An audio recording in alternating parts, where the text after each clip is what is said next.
네, 여러분들 안녕하세요. 시사타파의 심층 분석 시작하도록 하겠습니다.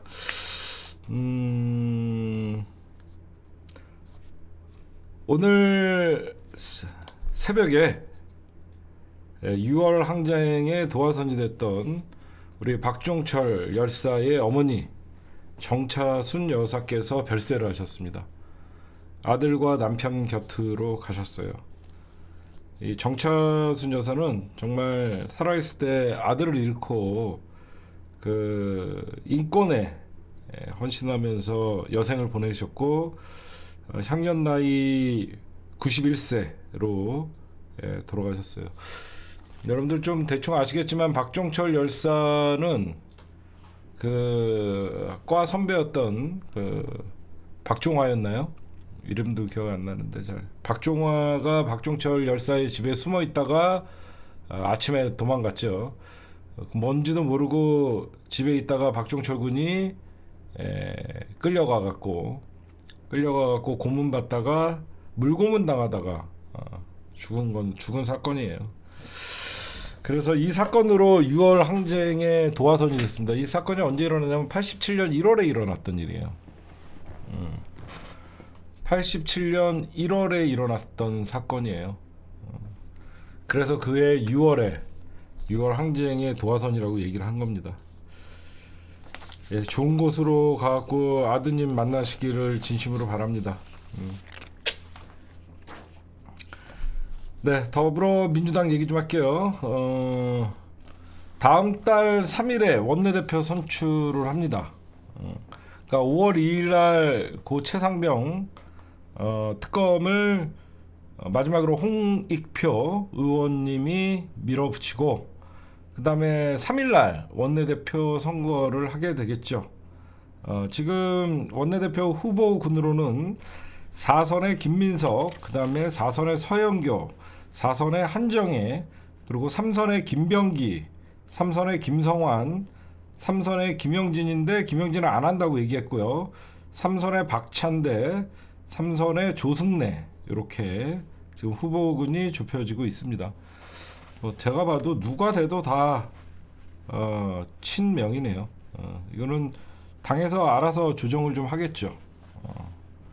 하여튼 현재 여러분들 저런 게 있어요. 여러분들이 생각하는 분들이 원내대표 안 나온 거 있잖아요. 여러분들이 생각하실 때 이 사람 좀 원내대표 나왔으면 했는데 안 나오신 분들은 이유가 있어요. 뭐냐면 상임위원장 하려고 하는 거예요. 더불어민주당이 상임위원장이랑 원내 최고수석이나 원내대표를 겸직을 못하게 해놨어요. 무슨 말씀인지 아시겠죠? 상임위원장이나 최고위, 민주당의 그 어떤 상임위원장을 하면서 최고위원이나 원내대표를 못하게 해놨기 때문에, 여기서 만약에 여러분들이 생각하는 뭐 박주민이나 이런 분들이 안 나오는 이유는 여러 가지 상임위원장을 아마 제가 볼 때는 민주당이 18개를 다 갖고 올 가능성이 많기 때문에 그런 이유로 원내대표 출마를 안 하는 사람들도 있다라고 여러분들이 보시면 될 것 같아요. 왜냐면 원내대표 선거는 제가 알기로 1년마다 할 걸 1년마다 하죠. 원내대표는 아마 1년마다 하는 것 같아요. 1년 맞죠? 원내대표는 1년마다 하고 당대표 선거는 2년마다 하는데, 그럴 바에 상임위원장 2년 하는 게 낫죠. 그렇죠? 상임위원장은 2년이잖아요. 그래서 상임위원장 하는 게 차라리 낫죠. 그래서 그런 것도 있다라고 여러분들. 그러면 왜 원내대표 선출을 하냐? 이거는 아마 여러분들 적혀 있을 거예요. 지금 아직 22대 국회가 시작 안 했잖아요. 그렇죠? 22대 국회가 시작이 안 됐잖아요. 원내대표는 제가 알기로는 1년으로 알고 있는데, 지금 22대 국회가 시작 안 했는데 왜 5월 3일 날 투표는 아마 당선자들 중심으로 할 것 같아요. 당선자들 중심으로. 그러니까 22대 당선자들 안에서 투표하는 거. 그러니까 21대 사람들은 원내대표를 뽑는 거를 안 할 겁니다. 그렇게 여러분들이 이해하시면 될 것 같아요. 그 그다음에 오늘 민주당이 여러분들 검찰 특활비 관련해서 윤석열과 한동훈을 공수처에 고발했죠. 응? 그쵸? 이거 왜 하는 거냐면요. 당연히 여러분들 대통령은 형사사건에 있어서 소출을 받지 않잖아요. 그럼에도 불구하고 이게 수사가 잘 이루어지기 힘들잖아요. 현직 대통령이다 보니까. 근데 민주당이 끊임없이 이렇게 검찰 특활비 관련해서 윤석열이랑 한동훈이랑 이렇게 공수처 고발을 하는 거는요. 그 이면에는 어떤 게 있냐면 특검을 하기 위해서예요. 계속 이렇게 공수처에다가 고발을 하고 해놓고 그래서 결국은 수사가 진전이 없으면 나중에 이런 거를 특검으로 밀어붙이려고 하는 겁니다. 아니면 국정조사로 밀어붙이거나. 그러니까 뭔가 근거를 남겨놔야 되잖아요. 뭔가 근거를 남겨놔야 돼서 수사가 잘 이루어지지 않고 있다라고 해서 나중에 특검이나 국정조사나 이런 것들을 할 수 있기 때문에 민주당이 이렇게 업무상 배임, 직권남용 이런 것들을 계속 고발을 하는 겁니다.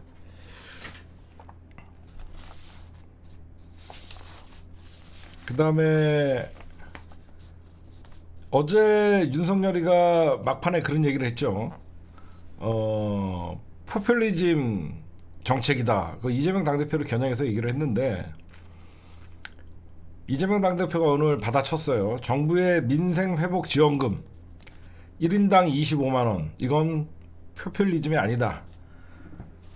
이런 거 자꾸 질러야 됩니다. 국민들에게 돈 나눠주자고 하는데 국민들이 반대할 사람 없거든요. 윤석열이가 이거는 굉장히 골치 아플 거예요.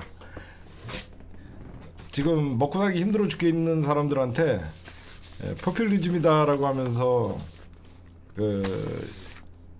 얘기하는 거는 윤석열이가 굉장히 불리한 거예요.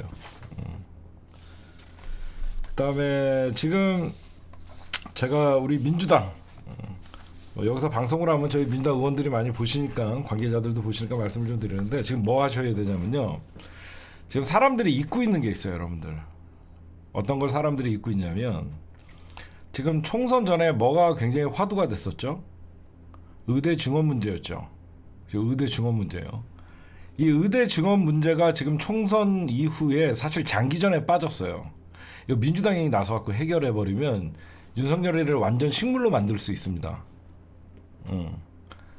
지금 장기전에 빠져들고 있고 지금 윤석열이는 2,000명에서는 죽어도 숫자는 양보할 수 없다라고 하면서 지금 삽바싸움하고 있거든요. 근데 실질적으로 이제 의대 교수들이 사직서가 25일이면 이제 수리가 되는 이제 시간이 다가와요. 이럴 때 민주당이 의대 증원 문제를 해결을 해버려야 돼요. 민주당이 주도권을 잡고. 당연히 용산에서는 해결 능력이 없습니다. 이거를 여러분들은 그럼 어떻게 해결을 해야 되냐? 민주당은 전략적으로 해야 돼요. 무조건 원점으로 민주당이 밀어붙이면 큰일 납니다. 이건 뭐냐? 선거가 끝났기 때문에 의사들을 질타해야 돼요. 그렇죠? 의사들의 이게 문재인 정부에서도 400명씩 10년간 늘리자고 해도 안 늘려줬던 인간들이거든요. 이게 민주당은 윤석열 정부와 의대 의사들을 동시에 질타를 하면서 중재안을 내놔야죠. 이제 여러분들 아시다시피 선거 끝났거든요. 뭐 200명이면 200명 이런 적정한 어떤 중재안을 민주당이 던져서 의사들도 더 이상 기득권 노릇 그만하고 국민들 생명과 안전에 최선을 다하라고 하면서 민주당이 지금 의사들과 정부를 같이 비판해야 돼요. 그렇게 해야 됩니다. 지금 오늘 TV조선에 어제 윤석열의 한 16분 참사 있죠. 16분 국무회의 참사. 전 뭐든지 윤석열이가 말하고 나면 저는 꼭 참사라는 표현을 씁니다. 윤석열 국무회의 16분 참사에 TV조선이 이례적으로 이런 걸 냈어요. 윤석열은 다 참사야. 윤석열은 다 참사야 하면. 여러분들 솔직히 아무도 대파 사건이 그렇게 크게 될지 모를 때 내가 딱 뭐라 그랬어. 이거 대파 사건 여러분들 보통 사건이 아니다라고 얘기했잖아. 응? 그러면서 제가 대파 참사 875 대파 참사라고 딱 지었잖아. 아무도 물가 이거 얘기할 때 여러분들 뭐 대파 이거 아무것도 아니라고 생각할 때 이거 완전 이거는 이종 런종선 문제보다 더 큰 사건이다라고 하면서 제가 875 대파 참사다라고 하면서 이거는 아마 이번 총선에 이거로 끝났다라고 내가 말씀드렸잖아요. 그렇죠? 그래서 제가 오늘 보면 이게 여러분들 MBC가 아닙니다. 이게 TV조선이에요. 답답합니다입니다. 제목이.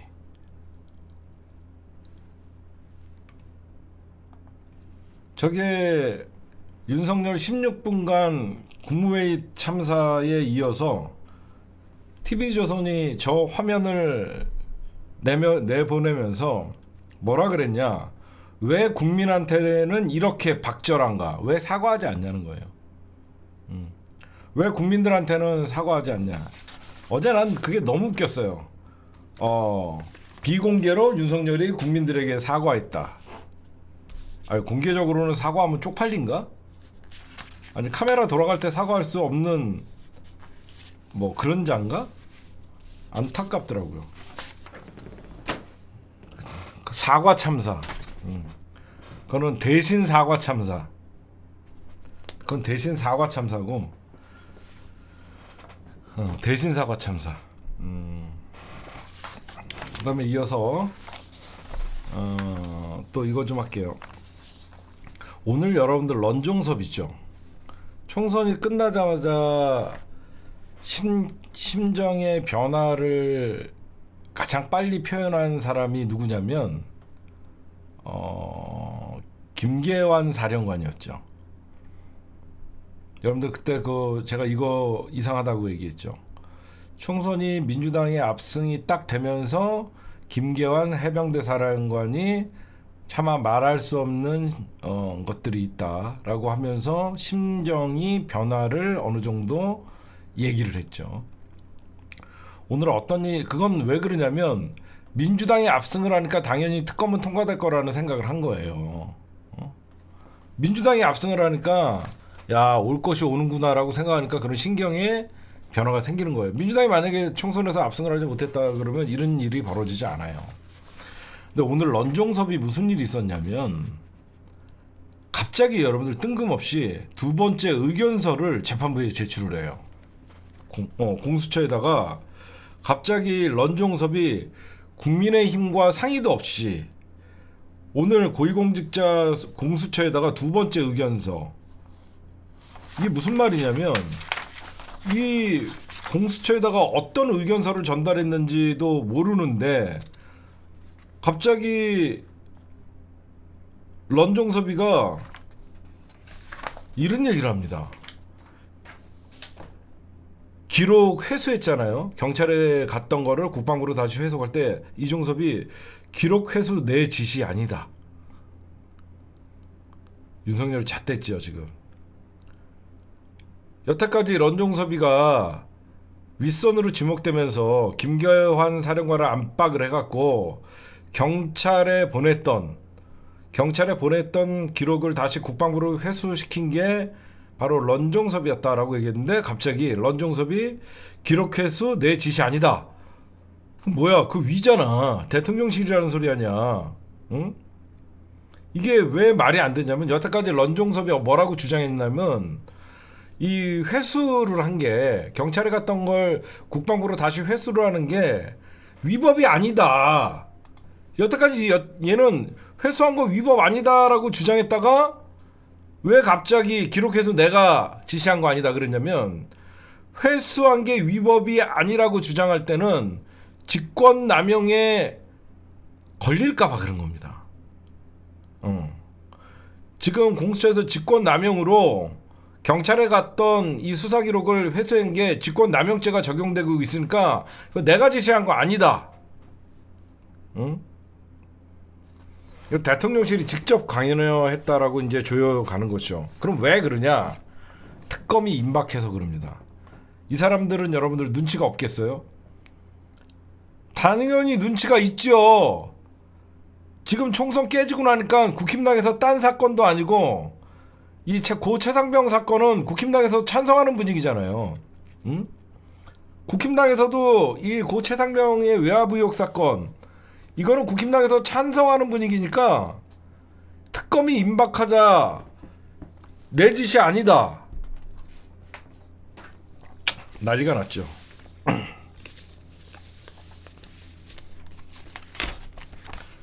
그 다음에 오늘 요거를 좀 다룰게요.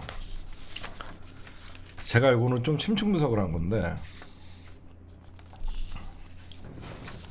여러분들 요즘 저거 들으셨죠? 느닷없이 어제 국무회의 발언뿐만 아니라 현재 대통령실에서 법률 수석실을 신설한다. 유튜브에서 여러분들 이 내용을 좀 많이 보셨을 겁니다. 박주민 의원의 발언도 그거를 제가 좀 한 단계 더 들어가서 분석을 좀 했어요. 갑자기 윤석열이 법률 수석실을 신설한다. 그래서 이제 여러 가지 생각들이 있죠. 그래서 얘기를 들어보면 민정수석실을 부활을 시킨다. 지금 사정기관을 총괄시키려고 한다. 여태까지 윤석열 정부에서 민정수석실을 만들지 않았던 이유는 청와대가 그러니까 용산이 검찰 수사에 개입하지 않겠다라는 그런 겉으로는 그런 모습을 보여주기 위해서 민정수석실을 두지 않았었어요. 근데 여러분들 타이밍이 너무 웃기죠. 여태까지 윤석열 정부에서 민정수석실을 두지 않았던 이유는 한동훈이가 결국은 검찰을 다 지배하고 있었으니까 법무부 장관으로서. 그렇죠? 그렇잖아요. 한동훈이가 굳이 민정수석실이 필요 없었잖아요. 한동훈이가 법무부 장관 하면서 검찰총장도 노릇을 하고 검찰총장 지배하고 대검 지휘하고 다 했기 때문에 민정수석실이 필요 없었죠. 근데 한동훈이가 이제 총선 이후에 사실상 런동훈이 될지 사실 사라졌잖아요. 한동훈이가 사라지고 나니까 그 공백이 생기죠. 그리고 윤석열과 한동훈의 사이가 예전 같지 않죠. 스크래치가 같잖아요. 분명히 한동훈이랑 윤석열이랑. 그럼 누군가는 검찰과 이 대검을 휘어잡아야 되거든요. 근데 이상한 일이 벌어집니다. 윤석열이가 이런 얘기를 해요. 공직기강이라는 말을 해요. 일하지 않는 공무원들이라고 하면서 공직기강이라고 얘기하는 것은 검찰의 기강을 얘기하는 겁니다. 제가 심층 분석을 하면. 그렇죠? 공직기강이 왜 갑자기 총선이 끝나고 나서 공직기강을 얘기하냐라고 했더니 이건 검찰의 기강을 얘기하는 거예요. 응? 그 왜 윤석열이가 이런 얘기를 했냐. 어제 여러분들 기사를 보셨죠? 검찰이 이미 작년에 경호처 간부 A씨와 방탄유리 시공업체 관계자를 국고선실세 압수수색을 했대요. 작년 12월에. 작년 12월부터 이제 여러분들 잘 보시면 한동훈이가 법무부 장관을 내려놓고 정치에 대비할 때예요. 시간이 참 절묘하죠. 타이밍이. 한동훈이가 법무부 장관을 그만두고 정치에 대비할 때 정치에 대비를 이제 거의 기정사실화될 때 경호처 간부 A씨와 방탄유리 시공업체 관계자를 이미 압수수색을 했었다는 거예요.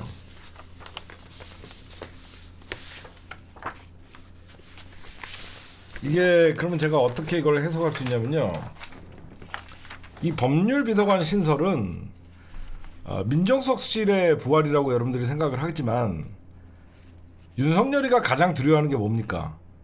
정권 후반기에 윤석열의 두려움은 본인 주변을 수사하는 거예요. 즉 윤석열에 대한 여러 수사, 고발된 수사들이나 아니면 김건희나 최은순에 대한 사법 리스크 가장 두려워하는 거예요. 실질적으로 권력 누수가 현실화가 됐습니다. 이거를 예전 같으면 검찰이 대통령 경호실을 압수수색을 할 수가 없겠죠. 근데 했다라는 거예요.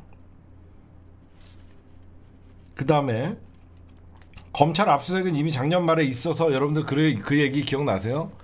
이원석 중앙지검장을 날리려고 한다. 이원석 중앙지검장을 날리려고 하는데 방법이 없다. 그래서 이원석과 지금 대통령실이 굉장히 갈등이고 한동훈도 머리가 아프다. 그런 얘기가 있었어요.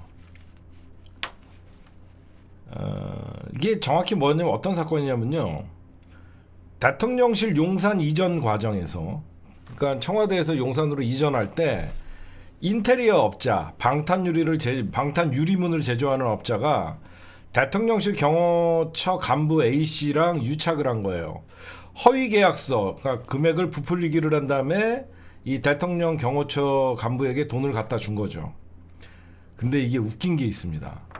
이 사건이 여러분들 보세요. 언제 고발된 거냐? 2022년 사건이에요.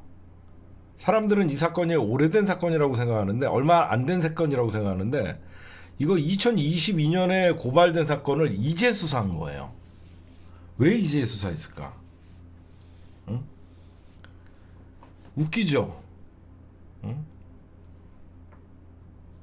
왜 이제 수사했을까?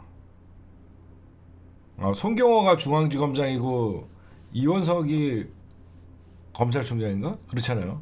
2022년에 있었던 사건을 이거 여태까지 묵힌 거죠. 총선 전에 터졌다 그러면 굉장히 문제가 될 수 있었는데 총선 이후에 터뜨렸죠. 그리고 이 법률수석실이 왜 지금 윤석열 레임덕이라는 걸 알 수 있냐면, 지금 이재명 당대표 여러분들 대북 송금 사건이죠. 쌍방울 불법 대북 송금 사건으로 이화영 전 평화부지사를 엮었죠 지금. 그래서 이화영 평화부지사가 검찰청에서 술판 회유가 있었다라고 하면서 지금 이 사건의 핵심이에요. 이거 되게 중요한 사건이에요. 근데 민주당이 즉각적으로 검찰청에 가서 항의를 하고 지금 대검한테 수사를 하려는데, 대검이 여러분들 지금 수사 지휘를 내렸어요. 좀 이상하죠? 응? 지금 수원지검은 그런 일 없다라고 하면서 발뺌을 하는데, 대검에서 수원지검에다가 자료 확보를 지시를 시켰어요. 검찰이 윤석열의 마음처럼 움직이지 않아요 지금. 검찰이 윤석열의 마음처럼 움직이지 않다 보니까 검찰을 통제할 수 있기 위해서 결국은 용산 로펌을 만드는 거예요. 용산 로펌을 만들어 갖고 법률수석실을 신설하는 거예요. 그러면 제가 보면 왜 검찰은 흔들릴까? 잘 생각해 보십시오. 검사가 2,200명이에요. 응? 검사가 2,200명인데 모든 자리에 윤석열 사단이 앉을 수는 없죠. 지금 밖에 나와 있는 양부남 전 고검장과 친한 사람들도 있고, 이성윤 전 지검장과 친한 분들도 있고, 조국 법무부 장관과 친했던 분들도 있을 테고, 박은정 검사와 친했던 분들도 있었고, 다 있었겠죠. 이번 총선이 끝나고 가장 흔들린 조직은 바로 검사 조직이에요. 이번 총선이 끝나고 대거 이성윤 국회 들어갔죠. 양부남 국회 들어갔죠. 박은정 국회 들어갔죠. 이름만 대도 존경받는 검사들이 많이 들어갔거든요. 그러니까 얘네들이 총선 끝나고 나서 기존에 있던 수사도 이제 꼬이기 시작하고 그런 거예요. 그러면 이 검찰청 술판 이게 어떤 일이냐? 이화영 여러분들 알다시피 전 부지사가 재판 과정에서 수원지검에 1313호라고 써있는 검사실이 있어요. 수원지검 1313호 검사실 바로 앞에 창고가 있습니다. 그 창고에서 김성태 전 회장, 방용철 전 쌍방울 부회장과 이화영 부지사가 모여서 쌍방울 직원들이 외부에서 연어랑 연어 회덮밥 음식을 갖다 주면서 술판을 벌인 거예요. 이 사건이에요. 이게 상식으로 봐도 이게 말이 안 되죠. 응? 이거는 검사가 이거는 용인해주지 않으면 어떻게 재소자들끼리 이게 만나서 술판을 먹습니까? 이게 왜 이재명 당대표가 이 굉장히 큰 사건으로 보냐면, 원래 피고인들끼리, 원래 죄소자들끼리는 만나지 못하게 해요.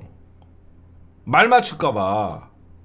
증거인멸하고 말 맞출까봐 이화영이나 김성태나 이렇게 한 자리에 놓지를 않아요. 근데 이거를 만나서 술판을 벌렸다? 그러면서 똑똑하게 생생하게 기억을 합니다. 이화영 부지사가. 이게 6월에 있었던 일이에요. 지난해 6월에 있었던 일인데, 김성태 전 쌍방울 회장이 둘이 있었을 때 이화영 부지사한테 형님 그러면서, 형님, 이재명이 제3자 뇌물죄로 기소되지 않으면 형님이나 나나 죽는다. 검찰은 형님이나 나를 잡으려고 하는 게 아니라 이재명을 잡으려고 하는 거다. 이재명은 이제 끝났다. 응? 이재명이 들어가야지 우리가 산다. 이게 지난 6월 달이에요. 완전 전형적인 검찰의 조작 수사죠. 회유. 근데 이게 6월 달에 이런 일이 있었는데 7월 달에 옥중서신 기억합니까? 옥중서신? 이화영 전 평화부지사가 변호사를 통해서 검찰이 회유와 협박으로 허위 진술을 했다. 그쵸? 허위 진술을 했다라고 하면서 주장을 합니다. 딱 맞아 떨어지죠. 6월 달에 술판을 벌이고 7월 달에 검찰의 회유와 협박이 압박이 있었다라고 하면서 그때 얘기를 했죠.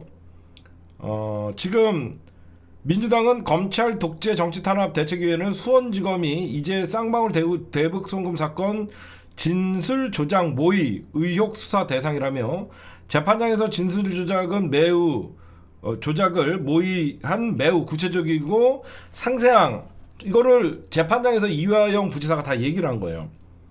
그래서 이 민주당이 관련 모든 검사에 대한 대대적인 감찰과 수사가 즉시 시작돼야 한다고 성명을 발표합니다. 대검은 즉각 감찰 수사라고 촉구를 했더니 대검이 움직였어요. 이상하죠. 예전 같으면 대검이 수원지검을 감싸고 그래야 되는데 대검이 바로 수원지검에 자료 확보를 지시를 합니다. 당연히 여러분들 술판을 벌였을 때 CCTV가 있었겠죠. 뭘 확인하면 되냐면 출입 기록자 확인하면 돼요. 그날 몇 층에 누가 올라갔다. 출입 기록자 확인하면 되고요. 응? 이거는 검사 승인 없이 이거는 일어날 수 없는 일입니다. 응? 그 다음에 교도관. 여러분들 알다시피 그 재소자들은 교도관이 한 명씩 다 붙잖아요. 그때 어떤 교도관이 붙었나 그거를 조사하면 돼요. 그래서 대검찰청은 이화영 전 부지사 사건을 수사한 수원지검에 재소자 출정기, 재소자가 어디로 어디 왔다 갔다 했나 그 기록과 음식 주문 체결 내역, 그 다음에 CCTV를 확인해라. 그 다음에 교도관 잡으면 됩니다. 이거는 교도관 전수조사하면 다 나와요. 되게 중요한 사건이에요. 왜 그러냐면 여기서 만약에 걸리면 이거는 검사 탄핵이죠. 검사 바로 탄핵하고 이재명 당대표를 모의 위증 혐의를 모의 위증을 조작해서 지금 시도했던 거기 때문에 검사 탄핵뿐만 아니라 이 사건은 그냥 한마디에 뒤집을 수 있어요. 한마디로 저거예요. 국기문란이에요. 검사들이 여러분들 국기문란 사건이에요. 여태까지 해왔던 사건 아닙니까? 예전에 한명숙 전 총리 잡을 때도 이렇게 했잖아요.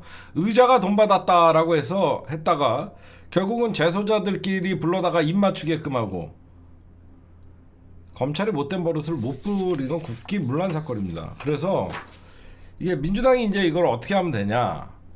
일단은 민주당이 진상조사단을 구성한다고 했죠. 이거는 진상조사당을 구성한 다음에 이건 바로 여러분들 국정조사 들어가면 돼요. 그렇죠? 22대 국회에서 대검찰청과 수원지검을 상대로 국정조사 들어가서 다 불러내면 됩니다. 국정조사는 민주당이 바로 할 수 있잖아요. 국회에서. 특검이나 이런 건 시간 걸리지만 바로 국정조사에서 때려야 돼요. 그리고 이게 너무 웃긴 게 사람들이 막 항의를 했잖아. 왜 법률수석실을 신설을 하는 거냐. 지금이 법률수석실을 신설할 때가 아니지 않냐 라고 하니까 민심을 청취하러 법률수석실을 두겠대요. 너무 웃긴 게 여러분들 시민사회 수석실을 없애고 법률수석실을 신설한다는 거예요. 민심을 청취로 하는데 시민사회 수석실이 민심 청취하는 데 아닙니까? 민심 청취를 하려면 시민사회 수석실을 더 키워야죠. 근데 시민사회 수석실을 없애고 법률수석실을 늘린다는 거예요. 도라이죠, 도라이 그냥. 응? 지금 현재 여러분들 조직이 어떻게 돼 있냐면요. 대통령 비서실장이 왜 굉장히 중요한 자리냐면 대통령 비서실장은 여러분들 장관직이에요. 장관직. 그 다음에 수석들은 차관직이에요. 대통령 비서실장 직속에 법률비서관, 그 다음에 공직기관 비서관, 현재는 그런 조직인데 이거를 대통령 비서실장 밑으로 두는 게 아니라 법률수석 밑으로 반부패 비서관, 민정비서관을 신설해서 법률수석 휘하에 두고 전부 법률 수석 비서관이 검찰 다 때려잡겠다는 거예요. 지금 그만큼 무서운 거예요. 무서운 거예요. 이게 두려운 거죠. 아, 수석도 장관 맞죠? 비서관들이 차관급이죠. 그래서 대통령 비서실장을 왕장관이라고 하는 거예요. 왕장관. 그래서 지금 법률수석실을 신설한다는 거는 결국은 검찰이 예전 같지 않으니까, 그러니까 검찰이 윤석열 마음처럼 움직이지 않으니까, 검찰이 윤석열 마음처럼 움직이지 않다 보니까 정신 못 차리고 총선 패배하자마자 겨우 강화한다는 게 저거다 라고 여러분들에게 좀 말씀드리고, 그 다음에 이거 좀 하죠. 요거 하고 넘어갈게요. 오늘 여러분들 박영선, 양정철, 김종민 느닷없이 조선일보발 기사가 나옵니다. YTN. 저는 이거 딱 나왔을 때 저 배우가 김건희구나라고 저는 직감을 할 수 있었어요. 제 생각은. 갑자기 용산에서 양정철, 박영선, 박영선 총리, 양정철 비서실장, 김종민 정무장관 이렇게 나왔는데 이거는 본인들한테 의사를 물어보지도 않은 거예요. 응? 왜 이런 게 그러면 나왔냐? 왜 이렇게 특정 인사의 이름까지 하면서 나왔냐? 근데 이 TV조선이랑 이 보도가 YTN으로 제일 먼저 나왔거든요. TV조선과 YTN 보도로 가장 먼저 나왔는데 이 TV조선 딴 데는 이걸 오보라고 얘기하는데 TV조선 보도본부장이 이거 취재를 거쳐서 보도한 거다. 그 다음에 YTN 정치부장은 이거 오보라고 생각하지 않는다. 그러면 왜 제가 김건희라고 생각하는지 여러분들에게 알려드릴게요. 어떤 사람들은 김한길이라고 생각하는데 김한길이는 문재인 정부 때 거의 투병 생활을 했어요. 김한길은 이 사안에 대해서 알 수가 없어요. 여러분들이 이건 시간을 좀 거슬러 올라가야 됩니다. 윤석열이 검찰총장을 할 때, 검찰총장을 우리가 밀어줬을 때 지금의 윤석열을 생각하지 말고 그 당시에 김진태나 저쪽에서 윤석열 김도읍이나 김진태가 윤석열을 잡아먹으려고 할 때 우리는 그때 엄청나게 윤석열을 보호했죠. 기억나세요 여러분들? 그때 우리는 어떻게든지 우리 여러분들이나 나나 검찰총장 윤석열이가 되면 국힘당 박살 내줄 거라는 기대감이 있었잖아요. 기억 안 나요? 우리 그때 윤석열 엄청나게 응원했잖아. 검찰총장 그 인사청문회 할 때. 그렇잖아요, 여러분들. 우리가 그때는 엄청나게 응원했어요. 윤석열과 박영선은 어디서 친해지냐? 법사위 할 때예요. 박영선이가 법사위원장도 하고 법사위에 오랫동안 있었죠. 그래서 문재인 정권 들어서서 윤석열과 박영선은 그 당시만 해도 윤석열은 우리 편이었으니까 친분이 있었죠. 박영선은 김건희랑도 친해요. 김건희랑도 친합니다. 여기에 알다시피 여러분들 양정철도 윤석열을 추천했다는 소리가 있었잖아요. 김종민은 그러면 왜 갑자기 이름이 거론됐냐? 김종민이는 윤석열이가 인사청문회 때 위기 때 여기저기서 윤석열을 살려야 된다라고 하면서 난리가 났었습니다. 우리 민주진영 안에서. 그때 법사위가 바로 김종민인 거예요. 그럼 여러분들 보세요. 이 세 사람의 공통점은 문재인 정부에서 검찰총장 인사청문회 때나 그러니까 윤석열이가 본색을 드러내기 전까지는 윤석열을 지원했던 사람들이에요. 그렇죠? 잘 생각해 보시면 윤석열이가 발톱을 드러내서 검찰 쿠데타를 이루기 전까지는 박영선, 양정철, 김종민은 전부 윤석열을 키워줬던 사람이에요. 그런데 총선이 패배하자마자 이런 뜬금없는 양정철, 박영선, 김종민을 한마디로 이 사람들은 문재인 정부 사람들이잖아요. 이 사람들을 끌어들이려고 한 생각은 이거는 김건희 외에는 없어요. 왜 그러냐? 대통령실에서 바로 이런 얘기예요. 검토된 적 없다. 대통령실에서 바로 박영선 총리, 양정철 비서실장 검토된 적 없다. 이건 공식적인 거죠. 아니 잘 생각해 보세요. 대통령실에서 검토된 적 없다라고 하는 거는 대통령실의 공식적인 입장이죠. 근데 왜 이 말이 나왔을까요? 김건희의 비선이에요. 비선. 김건희의 국정농단인 거예요. 응? 갈라치기는 나중에 문제고 김건희가 지금 홍보 수석뿐만 아니라 홍보와 시민사회 수석을 잡고 있잖아요. 제가 저번에도 계속 얘기했잖아요. 홍보와 시민사회 수석 자리를 거의 김건희 라인이 장악하고 있다. 응?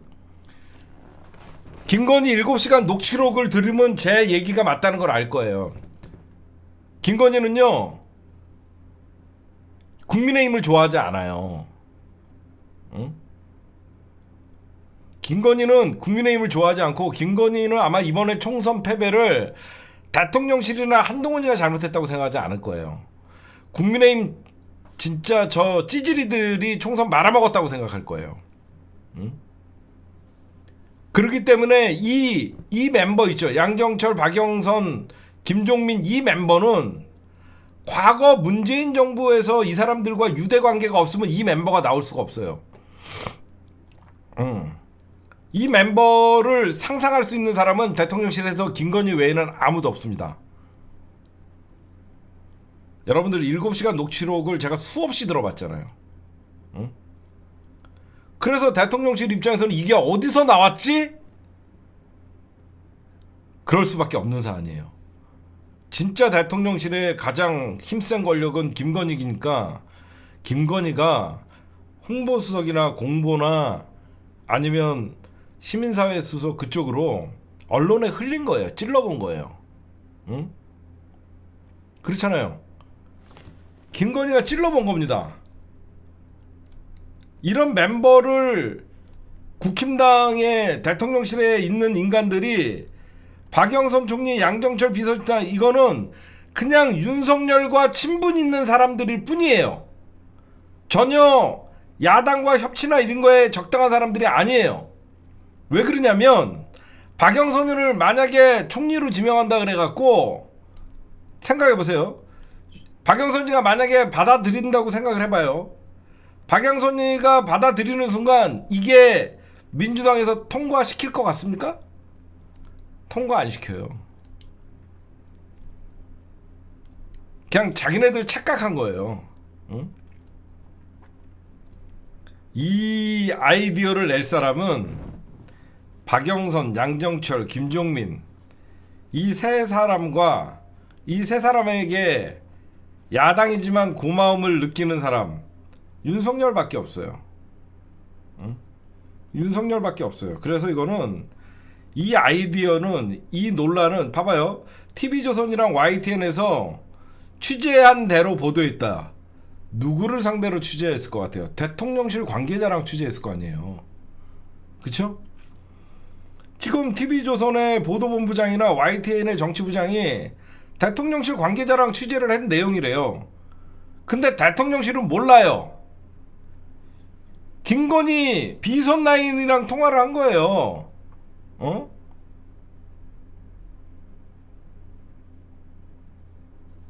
이거는 왜 그러냐면 여러분들 전통제 저는 이거 딱 나올 때 김건희 작품이구나 어떻게 알았냐면 이 생각을 할 만한 이 멤버를 구성할 수 있는 사람은 김건희밖에 없다라고 생각한 게 이 멤버를 만약에 윤석열이가 이건 받을 수 없는 카드예요. 이거를 만약에 대통령 비서실장이나 다른 윤석열 측근들이 주변에서 얘기했다가는 존나게 혼나는 일이에요. 생각해보세요. 만약에 이게 대통령실 안에서 누군가가 김건희나 김건희 라인이 아닌 다른 사람이 대통령한테 박영선 총리 시키면 어떻습니까? 양정철 비서실장 시키면 어떻습니까? 김종민을 하면 어떨까? 난리가 납니다. 왜 그러냐면 이거는 국힘당이 더 난리를 칠 일이에요. 응? 이거는 국힘당이 더 난리를 칠 일이에요. 이번 총선 끝나고 나서 국힘당 지지자들이 어떤 일이 있냐? 좌동훈이라고 얘기합니다. 좌동훈이라고 얘기하면서 이 총선의 패배를 한동훈이한테 전부 떠넘기고 윤석열을 보호하려고 그래요. 지금 국힘당의 태극기 부대를 중심으로 국힘당 지지자들은 좌동훈이라고 하면서 김경률이랑 다니고 그래서 좌동훈이라고 하면서 총선 패배를 어설픈 좌클릭이라고 생각하거든요. 그렇잖아. 지금 여러분들 국힘당 어떤 카페나 이런 데 들어가 보면 얘네들은 총선 패배의 이유가 한동훈의 어설픈 좌클릭이라고 생각해요. 근데 윤석열이가 결국은 박영선을 총리를 지명하러 양정철에 했다가는 이거 국힘당 내부에서 윤석열 버리기가 시작되거든요. 이거는 김건희 작품이에요. 김건희 머리가 아닌 이상 이 멤버가 나올 수가 없어요. 제가 직접 취재를 했습니다. 김종민 의원은 이런 전화를 받은 적도 없고 미친 거 아니냐라고 얘기를 했습니다. 거길 어디라고 가냐고. 양정철 원장은 직접 나는 정치를 떠난 사람인데 그냥 웃는 어떤 제가 직접 통화를 한 거 아니고 웃는 언론 보도를 했고 박영선 전 장관도 뭐 이거에 대해서 뭐 공식적인 답변은 나오지 않아요. 이런 글을 쓰면 안 돼요. 박영선은 민주당에서 퇴출입니다. 이런 글을 쓰면 안 돼요. 이거는 야당 갈라치기예요. 저런 분들이 생기면 안 되는 거예요. 그쵸? 그냥 김건희가 야당을 찔러 본 건데, 그러니까 박영선이 귀국해서 어떻게 하는지를 봐야죠. 그때 가서 박영선에 대해서는 평가를 하면 돼요. 무슨 말씀인지 아세요? 제가 박영선 장관이랑 개인적인 친분이 있어갖고 문자는 넣어놨는데 아직 대답은 없어요. 아직 대답은 없습니다. 이 문제는 그냥 우리가 웃고 넘길 문제예요.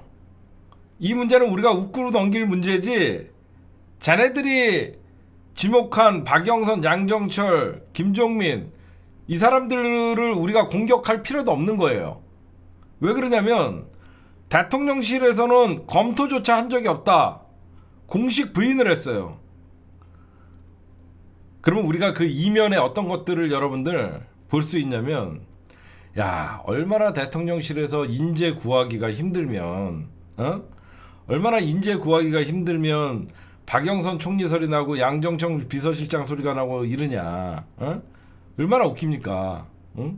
그러니까 여러분들은 이거는 해프닝인데, 저는 김건희의 그림자가 처음으로 나온 장면이라고 생각해요. 여러 번 있었지만 공식적으로 김건희가 대놓고 총선 패배 이후에 수습을 김건희가 하고 있다라는 거예요. 개각도 지금 김건희가 주도를 하고 있다. 그렇게 보셔야 돼요. 이슈 돌리기가 아니라 이거는 대통령실이 더 당황을 했대요. 여러분들 제 말씀 무슨 말인 줄 알아요? 야당 갈라치기를 떠나서 이런 이슈를 던지고, 이거 사실 국민의힘이 못 받는 거예요. 이거는 국민의힘이 받을 수 없는 카드를 유일하게 생각하는 수 있는 사람은 김건희예요. 왜냐면 김건희는 자기는 태극기도 싫어하고 진보와 보수 둘 다 싫어한다고 했던 인간들이거든요. 그래서 자기랑 친한 사람들을 데려다가 놔서 국정을 맡기면 좀 낫지 않을까. 김건희식 수습이에요. 이거는 야당이 더 여러분들 못 받는 카드예요. 대통령실은 깜짝 놀라갖고 검토한 적 없다. 근데 조용하죠. 여러분 생각해 보시면 검토한 적 없다. 그럼 누군가는 연락 깨져야 되잖아. 어떤 새끼가 이런 쓸데없는 얘기해갖고 지금 국힘당 지지자들이 윤석열 공격하거든요. 국힘당 지지자들이 윤석열 공격해요. 좌석열이라고. 역시 문재인 따까리였다고. 지금 국힘당 게시판 가보세요. 역시 문재인 따까리, 윤석열 드디어 본색을 드러내네. 난리가 났어요. 그럼 만약에 이거 김건희가 아닌 딴 사람이 했다 그러면 바로 경질이 나와야 돼요. 경질이 안 나오잖아요. 이런 큰 사건이 나왔으면 누군가가 잘못된 정보를 흘려줬으면 경질을 했을 텐데 조용하잖아요. 그런 적 없다. 김건희죠, 김건희. 유일하게 윤석열이나 대통령실에서 손 못 대는 건 김건희죠. 더 웃긴 건 뭐냐? 이 박영선, 양정철, 김종민 떠본 다음에 바로 장제원이를 임명을 하는 겁니다. 야권 인사들을 떠본 다음에 장제원을 임명하면 어떤 효과가 있냐? 그래도 장제원은 우리 편이다가 되는 거예요. 이걸 노린 거라고 저는 생각해요. 먼저 한번 쓱 찔러보고 여론이 좋으면 이 사람들한테 접근해 보려 그런 거고, 처음부터 장제원을 비서실장이라고 했다가는 아직 정신 못 차렸다는 비판이 올 수가 있지만, 처음에 박영선, 양정철, 김종민 이런 사람들을 찔러놓고 그 다음에 장제원, 이 사람들 그런 적 없다라고 하고 장제원 비서실장 유력 검토를 하면 국힘당 지지자들한테는 안도의 한숨이 되잖아요. 그렇죠? 안도의 한숨이 오잖아요. 장제원이가 대통령실에서 연락을 받아도 연락을 받았다고 하겠습니까? 왜 지금 대통령실이 이게 굉장히 큰 사건이냐면, 여태까지 윤석열이가 집권을 하고 나서 MB의 아바타라는 소리를 들었어요. 그렇죠? 여태까지 MB의 아바타라는 소리를 들으면서 윤석열이가 비판을 많이 받았어요. 근데 오늘 박영선, 양정철, 김종민이 나오는 순간 문재인의 아바타라는 소리가 나올 수밖에 없는 거죠. 그리고 두 번째 이 노린 카드는, 여러분들 생각보다 제가 방송에서 여러 번 얘기한 게 있어요. 김건희의 녹취록을 수십 번 듣다 보면 김건희가 보통이 아니라는 걸 알 수 있다. 김건희가 웬만한 정치인들만큼의 꼼수를 부린다. 그래서 김건희가 이명수를 꼬시려고 했던 것도 야당의 기자를, 가장 강성 야당의 서울의 소리의 기자를 자기 편으로 만들려고 했고, 그래서 오마이TV에도 자기가 접근한 것이다. 결국 김건희 녹취록을 들어보면 김건희가 굉장히 여러분들 생각보다 꼼수를 부려요. 이 여러분들 박영선, 양정철, 김종민이가 있죠. 만에 하나 이 사람들이 만약에 윤석열 정부에 들어갔다라고 생각하면 어떻게 돼요? 윤석열 정부에 들어가든 안 들어가든 이 세 명을 띄움으로써 어떻게 되면 친문 친명 갈라치기가 돼요. 자연스럽게. 그렇죠? 이 멤버들이 박영선, 양정철, 김종민은 친문이잖아. 결국은 윤석열이가 총선 패배하고 나서 이런 사람들을 생각하고 있다라는 거는 친문 친명 대결 구도를 해서 여러분들이 생각하는 야권 분열, 저는 거까지는 얘가 생각할 수 있다라고, 김건희 머리로 거까지는 못 본 거고, 그냥 오빠 그때 박영선 장관이랑 친했었잖아 우리. 그때는 내가 쿠데타를 일으키기 전이지. 지금 나를 개새끼로 생각해 다. 그리고 오빠 양정철도 우리 중앙지검장 안고 하게 만들어주고, 그때 양정철이 우리 많이 도와줬잖아. 그 새끼도 나를 지금 굉장히 멀리해. 내가 거의 문재인 대통령을 내가 좀 쳤더니, 오빠 김종민은 우리 인사청문회 할 때 얼마나 많이 도와줬어. 그 새끼는 아예 나를 이제는 탄핵해야 된다고 그러고 있어. 이거야. 그래서 김건희 머릿속에는 박영선, 양정철, 김종민은 좋은 사람이에요. 잘 생각해 보시면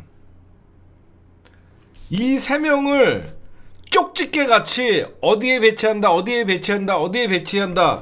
이거는 대통령실 참모의 머리에서 나올 일이 아니에요. 그쵸? 이거는 대통령실 참모의 머리에서 나올 카드가 아니에요. 이거는 김건희 카드예요. 저는 그렇게 생각해요. 저는 그렇게 생각합니다. 이거는 왜 제가 김건희 카드라고 확신을 하냐면, 물론 제 생각이에요. 이래야지 고발을 안 당하겠죠. 왜 확신적인 생각을 하냐면, 국민의힘의 심리를 잘 아는 사람이면 이런 카드를 못 내밀어요. 그렇죠? 국민의힘의 지지자들이나 국민의힘의 전통적인 지지 기반이 어떤 생각을 갖고 있냐라는 걸 알면 이런 카드를 못 내민다는 거예요.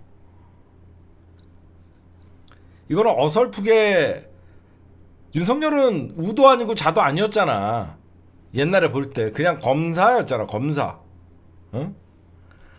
이거는 국민의힘 관계자나 이런 쪽에 있는 사람은, 대통령님 이런 카드를 냈다가는 국민의힘에서 난리가 납니다. 이런 큰일 나. 그러다 보니까 대통령실은 바로 공식적으로 그런 적 없다. 공개 반대. 그리고 국민의힘은 공개 반대한다. 이거 지 혼자. 이거는 김건희의 국정농단이다. 그래서 김건희가 그냥 여론 떠본 거다. 대통령실은 인선 검토한 적 없다. 진화를 나서고 있는데 아무도 징계를 당하지 않아요. 윤석열에게 징계 당하지 않는 사람은 딱 한 명입니다. 김건희예요. 저는 그렇게 생각합니다.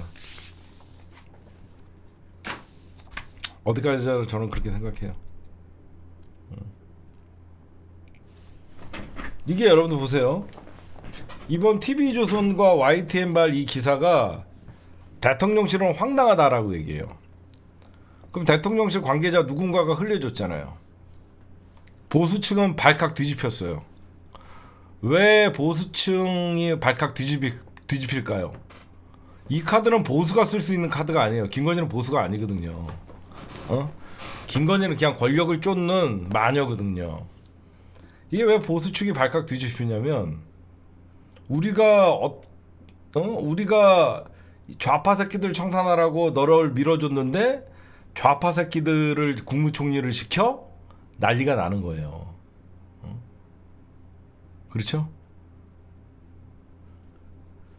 국민의힘 지지자들 입장에서는 문재인 공산당, 민주당 종북 세력 이렇게 생각하고 있는데 거기에다 대고 민주당 출신의 문재인 정부의 장관들을 내리꽂아 이거는 국민의힘 관계자의 발상이 아닌 거거든요. 벌써 가짜 보수, 좌동훈, 좌석열 난리가 났어요. 왜 그러면 이걸 밀어붙이면 윤석열은 탄핵이에요. 탄핵 집회를 잘못하면 우리 촛불 시민들과 태극기 시민이 손잡고 해야 된다니까. 그치? 이게 이런 걸 만약에 하게 되면 어떻게 되냐? 촛불 시민이랑 태극기랑 같이 손잡고 윤석열 탄핵을 외치는 시대가 온다니까. 응?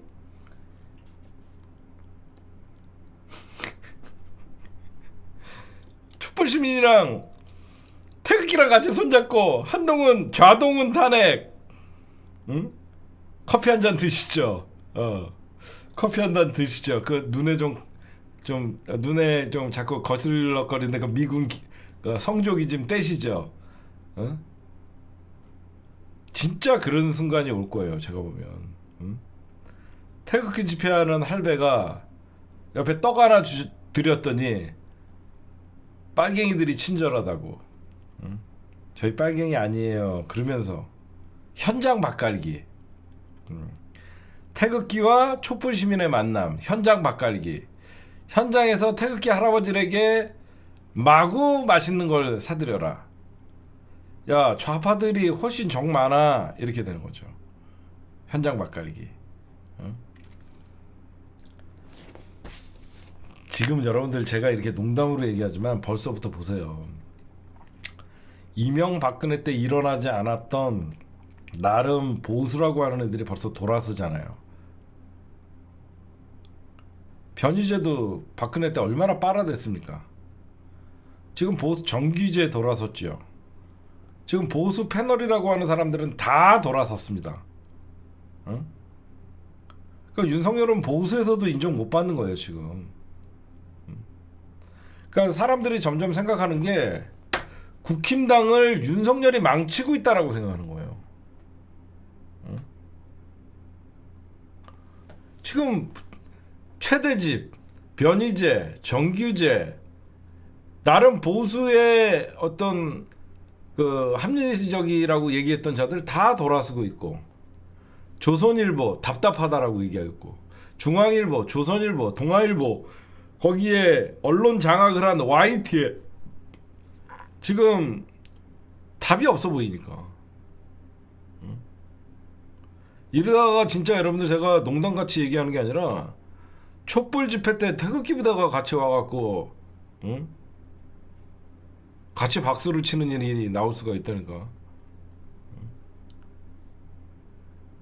진짜야. 지금 총선 끝나자마자 국민의힘 유튜브 들어가면요, 좌동훈이가 총선 말아먹었다. 근데 오늘 용산에서 이거 딱 발표하니까 좌석열 그러니까 한마디로 윤석열 한동훈을 간첩 취급해요. 윤석열 한동훈을 지금 거의 간첩 취급해갖고 난리가 났습니다. 그래갖고 이걸 빨리 수습을 하려고 하는 거예요. 근데 다시 한번 정리해드리면, 이렇게 말도 안 되는 얘기를 하고도 던져놓고 아무것도 책임 안 질 수 있는 사람은 유일한 한 사람이다. 이 세 명의 공통점은 다 김건희와 관계가 있고 윤석열에게 호의적인 사람들이었다. 국민의힘 내부 사정을 잘 아는 사람이면 이런 제안을 할 수가 없다. 그런 말씀을 좀 드립니다. 그 다음에 이어서 이제 국민의힘 이제 당권 경쟁이 있죠, 여러분들. 국민의힘 당권 경쟁이 있는데, 저는 국민의힘 당권 경쟁이 이제 당대표 전당대회 6월달에 잡혀 있습니다. 민주당은 8월이죠. 지금 가장 우리가 국민의힘 전당대회에서 뭘 잘 봐야 되냐면, 지금 현재 당원 100%로 룰이 바뀌어 있어요. 근데 요 전까지만 해도, 그러니까 김기현이를 당대표로 꼽기 위해서 기존에 있었던 당원 70, 여론조사 30이었거든요. 당원 70, 여론조사 30이었단 말이에요. 과연 다시 김기현 내리꽂기 위해서 바꿔놨던 이 당원 투표 100%를 다시 70대 30으로 돌려놓을 수 있을 것이냐. 그게 관건입니다. 당원 투표 100% 하면 아무래도 친윤의 힘이 세죠. 그리고 예전에 여론조사로만 하면 유승민이가 1등 하죠. 근데 국민의힘의 친윤 세력들, 남아있는 친윤 세력들의 딜레마가 거기에서 오는 거예요. 이거 선거법, 당원 단계를 고쳐갖고 전당대회 선거룰을 바꾸면 비윤계가 당을 장악하는 순간 용산이 당황할 수밖에 없거든요. 그래서 제가 보면 이 전당대회에서 과연 룰을 바꿔 수 있을까? 만약에 룰을 안 바꾸고 100% 전당원 투표로 해도 윤석열의 윤심이 과연 작용될 수 있을까? 윤심에 따라서 당대표가 정해질 수 있을까? 좀 지켜봐야 될 문제라고 생각해요. 근데 더욱더 웃긴 기사는 한동훈이가 총선을 참패를 했는데도 부동의 대선 주자 1위인데 지지율이 22.7%가 나왔어요. 이거는 여권에 후보가 없다는 거죠. 대안이 없다는 거예요. 지금 이거 신경 안 써도 되고요. 그 다음에 민주당 요거 하나만 한동훈 얘기하고 이제 민주당 상임위원장이랑 나머지 민주당 얘기를 할게요. 이번 총선이 끝나자마자 제가 만만하게 보이십니까? 저는 정치 계속 할 겁니다 라고 했는데 지금 한동훈이가 없어졌잖아. 지금 김건희와 한동훈이가 뭐 로미오와 줄리엣 찍는 것도 아니고 둘이 없어졌잖아. 국민의힘이나 정치권에서 어떤 얘기가 있었냐면 이번에 아무리 못해도 한동훈이가 나가서 지휘를 하면 국힘당이 지난번 선거보다는 한 120석에서 130석은 얻지 않을까라는 기대가 있었어요. 그러면 한동훈이가 당대표에 도전해갖고 대권 후보로 이어갈 수 있는 발판이 마련된다라는 게 시나리오였어요.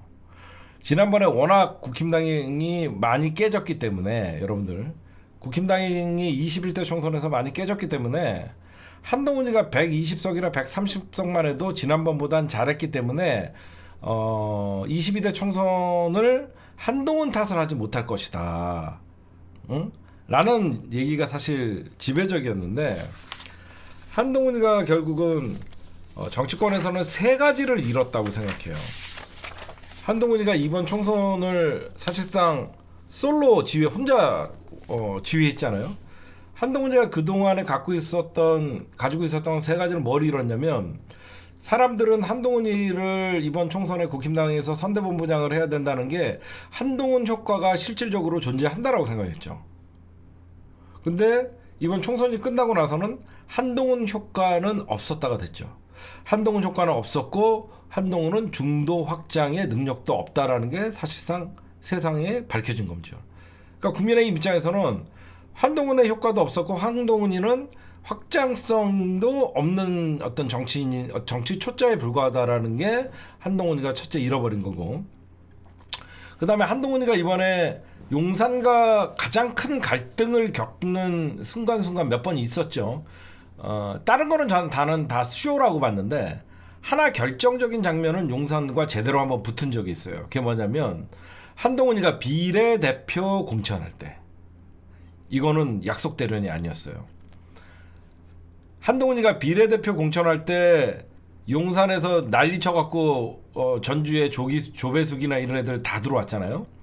처음에 한동훈이는 자기 첫째 김건희 공천이 있었잖아. 비례대표에 김행이랑 누구죠? 그 진양의 김행은 김건희 공천이었는데 걔네들을 날려버리는 순간 용선에서 이 새끼 뭐지? 이렇게 됐던 거거든요. 이 새끼 뭐지? 하면서 이렇게 됐는데 저는 그때 비례대표 싸움은 저는 윤석열과 한동훈의 정면 승부였다라고 생각해요.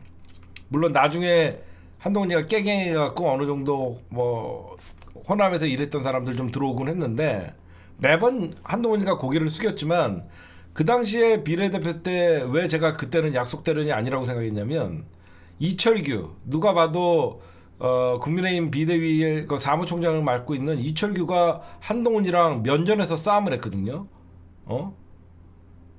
왜 공천 이따위로 하냐고 이철규가 따지니까 지금 저한테 얘기했습니까? 그럼 저 그만두겠습니다. 정말 그때는 제대로 한번 붙은 거거든요. 그래서 결국은 한동훈이가 그러면 왜 용산과 그런 마찰이 있었냐. 한동훈이도 앞으로 정치 행보를 하기 위해서는 자기 사람이 필요했던 겁니다. 그쵸? 한동훈이도 어떻게 보면 자기 사람이 필요했었어요. 그래서 그 한동훈이는 자기의 어떤 세력을 구축할 기회도 날아간 거예요. 그래갖고 여기저기 보이지 않게 한동 친한 세력을 공천을 해서 선거에 뜨게 했는데 수도권에서 친한 세력들 공천 많이 받았잖아. 그래도 마포 의뢰 그 날라간 놈도 있고, 응? 근데 결국은 다 총선에서 패배하면서 지 세력도 없고 한마디로 친한계를 좀 구축하고 싶었는데 총선이 폭망하면서 친한계는 없어지고 옆에 김경률 혼자 남았잖아요. 그래서 그 다음에 이 총선이 패배하면서 총선을 이겼다 그러면 정훈아 넌 참 잘했어 임마. 너 내가 옛날부터 너 독립운동가라고 생각했던 게 진짜라니까. 그러니까 칭찬을 들을 수 있었잖아 만약에. 왜냐면 윤석열은 집권 3년차 이제 아직 집권이 3년도 더 남았으니까. 근데 한동훈이가 이 총선을 말아먹고 대패를 하면서 윤석열이가 한동훈을 지가 내려 꽂았는데 그렇다 그래갖고 한동훈 야이 새끼야 너 이따위로밖에 욕도 못하지. 그러다 보니까 윤석열과 한동훈 사이가 애매해졌어요. 지금. 지금 아예 지금 공천 갈등 때 초유의 사태를 벌이면서 매번 한동훈이가 뭐 고개를 숙이고 그랬지만 감정의 골이 굉장히 어떤 깊다라는 얘기가 나오고, 그 다음에 이번에 나국상이나 또 철수 이런 애들이 오히려 이제 한동훈이는 라이징 선이 되다가 갑자기 지는 해가 됐고, 나경원 안철수가 갑자기 이제 대권 후보들이라고 하면서 비명계에서 그런 사람들이 더 나오고, 그 다음에 이제 여기서 보이진 않지만 이번 총선에 가장 수혜자가 있어요. 이번 총선의 가장 수혜자 오세발입니다. 오세발이. 여러분들은 오세발이를 끝까지 경계해야 됩니다.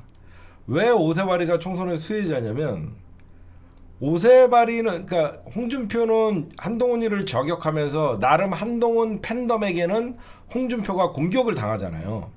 근데 오세발이는 사실 입 다물고 있었잖아요. 입 다물고 있으면서 자기는 서울시장의 역할을 한다라고 하면서 계속 자기는 입을 다물고 있었기 때문에 이제 총선 끝나고 나서 운신의 폭이 넓어졌죠.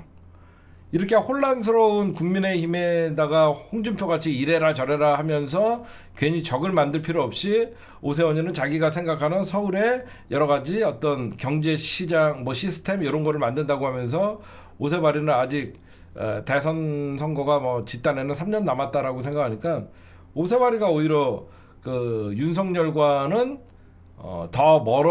윤석열과는 더 각을 세우는, 그러니까 별로 정치권에서는 오세훈이는 아주 상처받지 않는 대권 후보가 돼 있는 거고.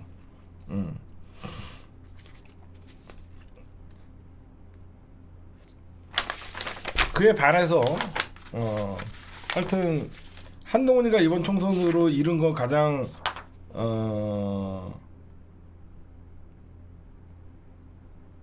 중요한 거는 사실상 한동훈이의 그 능력, 뭐 확장성 이게 부질없다. 그게 증명된 게 가장 힘든 거라고 좀 봅니다. 여태까지 제가 국민의힘 얘기를 좀 했고요. 그다음에 이어서 국민의힘 얘기 조금만 더 하고 민주당 얘기로 넘어갈게요.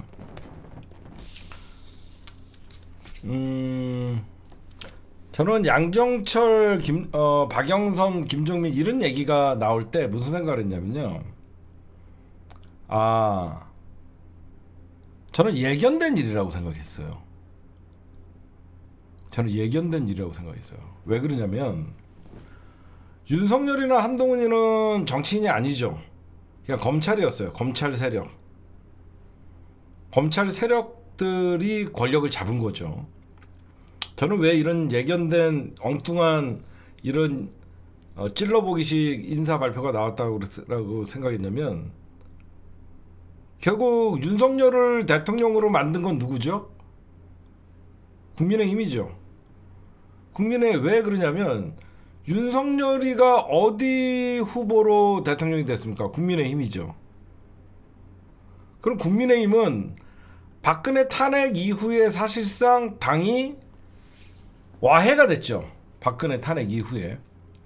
그러니까 여러분들에게 제가 말씀을 드리고 싶은 것은 2016년 박근혜 탄핵에 아직도 국민의힘은 벗어나지 못한 거예요. 저는 그렇게 봐요.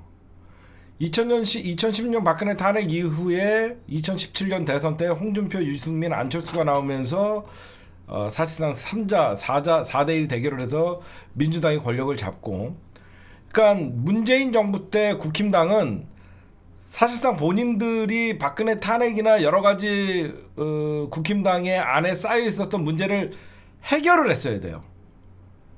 그게 무슨 말씀인지 아시겠죠? 문재인 정부 5년 동안 국힘당은 그 어떤 국힘당 내부의 문제를 정리를 하거나 그런 걸 그 어떤 것도 못했던 거예요.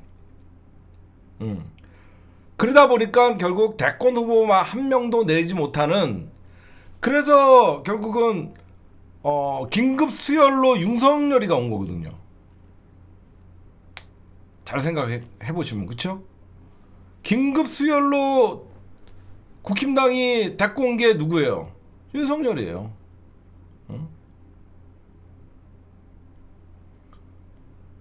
그래서 국민의힘은 지금 여전히 왜 윤석열이가 권력을 잡았는데도 민주당이나 우리 촛불 시민들한테 밀리냐? 아직도 촛불 정국은 이어지고 있는 거라고 저는 생각해요. 검찰 쿠데타 2019년 촛불 이후에 2016년 박근혜를 무너뜨렸던 촛불, 2019년 윤석열은 끌어내려야 된다, 윤석열은 안 된다라고 얘기했던 그 촛불이 사람들은 꺼졌다고 생각하지만 윤석열이 권력을 잡고 나서 그 수백만에 모였던 윤석열을 경계했던 그 촛불들이 이어지고 있고, 그래서 결국 이번에 조국혁신당이 나오면서, 조국혁신당의 상징은 뭐였어요? 검찰개혁이었거든요. 저는 윤석열은 아직도 촛불 정국에 살고 있는 거예요. 국민의힘 자체가 2016년 박근혜 탄핵을 시작으로 윤석열의 쿠데타를 대한민국 국민들이 검찰개혁의 촛불의 항쟁이 있었고, 그 검찰개혁을 염원했던 많은 사람들이 윤석열이 권력을 잡는 걸 보면서 여전히 그 촛불은 진행 중이다. 저는 그런 생각을 좀 하고요. 그 다음에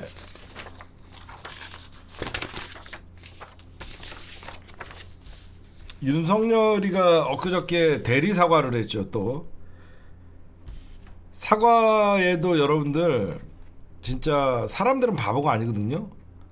얘는 사과하는 방법을 모르더라고요. 왜? 평생 사과를 안 해봤으니까.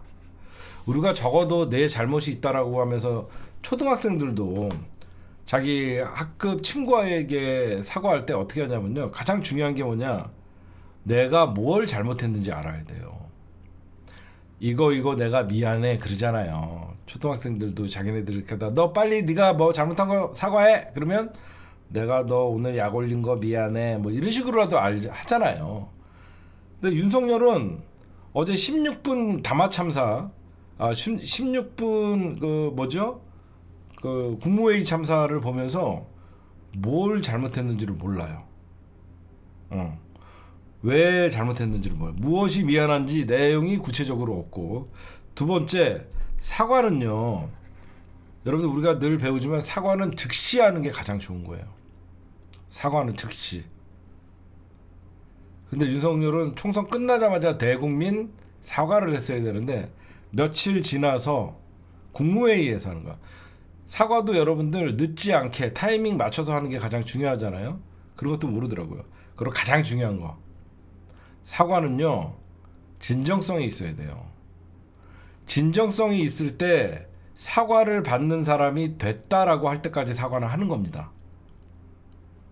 내가 사과했으니까 끝이지, 난 사과했어, 그건 사과가 아니에요. 사과는 받는 사람이 그만하라 그럴 때까지 사과를 해야 되는 거예요. 그럼 이번에 윤석열 정부에게 준엄한 국민들이 심판을 내리고 회초리를 들었으면, 국민들이 아 윤석열 그 정도 했으면 됐다, 윤석열 더 열심히 해라 할 때까지 윤석열은 국민 앞에 고개를 숙이고 국민들이 원하는 정책과 방향이 무엇인지, 그리고 국민들에게 비전을 보여줘야 되는데 그냥 자기는 대리 사과, 진정성도 없이 나는 위대하다, 나는 잘하고 있었는데 니들에게 나의 진정성이 전달되지 않았다, 그래서 총선이 졌다. 바보죠, 바보. 응? 그러니까 욕을 처먹는 거죠. 응?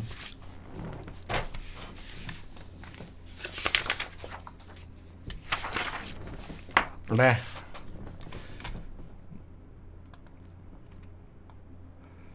네, 여러분들 지금 민주당 현재 원내대표 누구죠? 홍익표 원내대표죠. 그러고 나서 지금 국힘당이 계속 때를 쓰고 있어요. 어떤 때를 쓰고 있냐면 국회의장 가져갈 거면 법사위원장 달라. 국회의장 가져갈 거면 법사위원장 달라. 이렇게 계속 난동을 부리는 권난동, 뭐 이런 애들도 있고, 지금 국힘당 그런 분위기예요. 윤재옥 원내대표를 중심으로. 근데 미국도 여러분들 상원과 하원에서 다수당이 위원장을 맡는 건 당연히 그렇게 하고 있어요. 그럼 만약에 민주당이 양보 안 하면 끝나요. 민주당이 양보 안 하면 국회의장도 갖고 오고 당연히 상임 법사위원장도 갖고 와요. 그럼 국힘당 아마 지난번 21대 국회 같이 니네가 다 해라 그렇게 나올 가능성이 굉장히 큽니다. 그쵸? 굉장히 이번에도 민주당이 국회의장 법사위원장 갖고 온다 그러면 니네가 다 해라 라고 하면 민주당 앞도 뒤도 보지 땡큐 그러면서 다 갖고 오면 돼요. 다 갖고 오면 돼요. 그러면서 사실상 민족의 운명이 걸렸던 21대 총선에서 국회 상임위원장 18개를 갖고 와도 아무 개혁들 못 해갖고 결국은 수박들이 이번에 척결당한 거잖아요. 저는 친문 진영에 어떻게 보면 이번 총선에서 이재명 당대표한테 비명 행사가 아니라 이거는 민주당 지지자들한테, 저는 친문 세력들이 권력을 쥐어줬을 때도 제대로 쓰지 못하는 그런 친문 세력들을 보면서 저는 준엄하게 민주당 지지자들이 심판했다라고 생각하거든요. 그래서 제가 보면요, 이제야 민주당이 정상으로 돌아왔다. 민주당 지지자들은, 그러니까 우리가 여러분들 노무현 대통령 지지자들이 문재인 대통령 지지자들이 됐고, 그 다음에 이재명 당대표 지지자들이 됐잖아요. 지난 대선에서. 그게 벌써 2년이 넘었잖아요. 대선 끝난 지가. 그쵸? 이제 대선 끝난 지가 한 2년 3월 달에 대선했었죠. 2년 넘었죠. 이미 우리는 2년 전에 이미 친문이 친명이 됐는데, 정치권만 이제 당원들과 지지자들보다 2년 늦게 이제 친문계가 사실상 대한민국 국회에서 없어지고 친명계가 이제는 대한민국의 주류 세력이 됐다라고 여러분들에게 말씀드릴 수 있겠어요. 정치권이 느린 거죠. 그동안 2년 동안 이미 지지자들은 친문이 친명돼 있는데 자기네들끼리 다수의 국회 의석을 갖고 있다 그래갖고 자기네들이 개파의 힘으로 사실 이재명 당대표를 몰아내려다가 결국은 당원과 지지자들에 의해서 본인들이 이번에 날아간 거죠. 그러니까 2년은 좀 늦었지만 민주당은 이제 정상화가 됐습니다. 현재 그런 상황인데, 그러면 여기서 여러분들이 볼 게 교섭단체라는 게 있어요. 왜 교섭단체가 중요하냐, 왜 조국혁신당이 교섭단체를 하려고 하냐면, 민주당이 좀 경계심을 늦추지는 않을 거예요. 교섭단체가 되면 각 상임위에 간사를 주게 돼 있어요. 여러분들이 만약에 조국혁신당이 여러 사람들을 모아갖고 현재 그 20석을 만들면 간사를 주게 돼 있어요. 그 교섭단체에 만약에 그 조국혁신당에서 법사위에 조국 장관이 가면 위원장은 맡지 못하지만 간사는 맡을 수가 있는 거예요.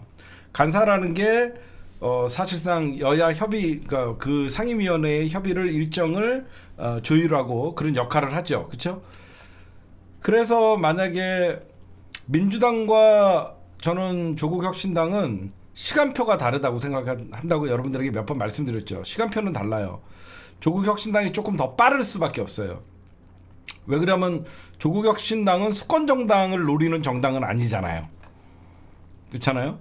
조국혁신당은 어떤 그 권력을 쥐으려는 정당은 아니잖아요. 근데 민주당 같은 경우에는 국힘당을 이겨서 대한민국의 수권정당이 되려는 정당이기 때문에 정치, 경제, 사회, 문화, 그 다음에 민생까지 골고루 다 챙겨야 돼요. 근데 조국혁신당은 그냥 검찰개혁, 검찰 두드러 패기 그것만 하면 선명성 보여주고 사람들한테 와 조국혁신당 잘한다 그렇게 해서 응원을 받을 수 있지만 그 템포적인 어떤 타임라인을 보면 민주당은 그렇게는 할 수는 없어요. 민주당은 항공모함이고 조국혁신당은 쇄빈성이라는 말이 거기서 나오는 거예요. 항공모함이 나가기 위해서는 큰 엔진이 가동돼야 되고 그 엔진이 움직여서 결국은 항공모함이 직진을 하게 되기 때문에 지금 민주당 입장에서는 18개를 갖고 올 각오를 해야 돼요. 국힘당은 절대 법사위 포기 안 할 겁니다. 법사위 포기 안 한다고 뭐 되는 것도 아니고요. 법사위 위원들이 투표를 해갖고 법사위원장 뽑는 거니까. 근데 과거에는 서로 누가 맡아라 자기네끼리 관례상 나눠먹기 식으로 했으니까 국힘당이랑 민주당이랑 관례로 나눠먹은 거지. 정상적인 국회법에 의하면 상임위원장은 상임위원들이 선출하게 돼 있어요. 그렇죠? 상임위원은 상임위원들이 선출하게 돼 있습니다.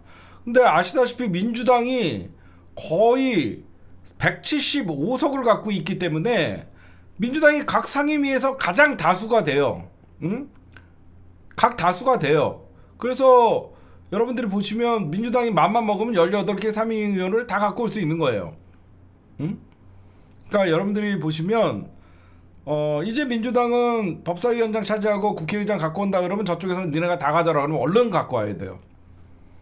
그러면 아니 얼른 갖고 온다 그러면 그래도 저거는 달라 저거는 달라. 특히 어떤 걸 사수해야 되냐. 법사위원장이랑 운영위원장. 여러분들 운영위원장이 굉장히 중요한 자리예요. 뭐냐면 대통령실을 감사할 수 있거든요. 대통령실을 감사하는 자리예요. 그리고 민주당이 18개를 다 갖고 와도 절대 쫄 필요가 없어요. 21대 국회에서 18개를 갖고 온다는 의미는 행정부도 그 당시에 민주당의 권력이었고 입법부도 민주당의 권력이었기 때문에 책임을 질 일이 많았겠지만 지금은 행정부의 권력을 입법부가 견제하는 노릇을 제대로 하려고 그러면 그게 야당의 할 일이잖아요. 그렇죠? 당연히 지금은 거부권으로 입법부를 무력화시키는 저런 윤석열 정부를 견제하기 위해서는 행정부의 권력을 제대로 보여줘야 된단 말이에요. 그래서 민주당이 이번에는 야당이 뭐 그 다수당의 횡포니 이런 말에 신경도 안 써도 돼요. 제발 제 소원이 뭐냐면 입법 독주 한 번만 해봤으면 좋겠어요. 입법 독주, 독재 뭐 한 번 해보고 입법부의 횡포 좀 한번 보고 싶은 게 제 소원입니다. 허구날 조중동이 입법 독재, 야당 횡포 이런 것들의 프레임에 쫄아갖고 아무것도 못하고 아무것도 못하고 그냥 허송세월 보내다가 또 선거 준비하고 이런 일은 더 이상 저는 좀 안 했으면 좋겠다 라고 말씀드리고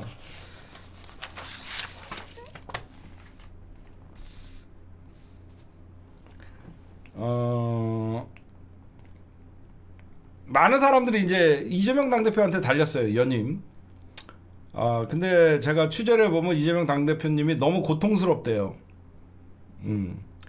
이재명 당대표님이 너무 고통스럽다고 계속 말씀을 하시는데, 이재명 당대표님이 그럼에도 불구하고 또 당대표 한다 그러면 추대해야 돼요. 선거할 필요 없습니다. 아니, 저는 이재명 당대표님이 다시 한번 2년 동안 희생을 해주신다 그러면 이재명 당대표는 전당대회에서 뽑을 게 아니라 추대해야 돼요. 제가 보면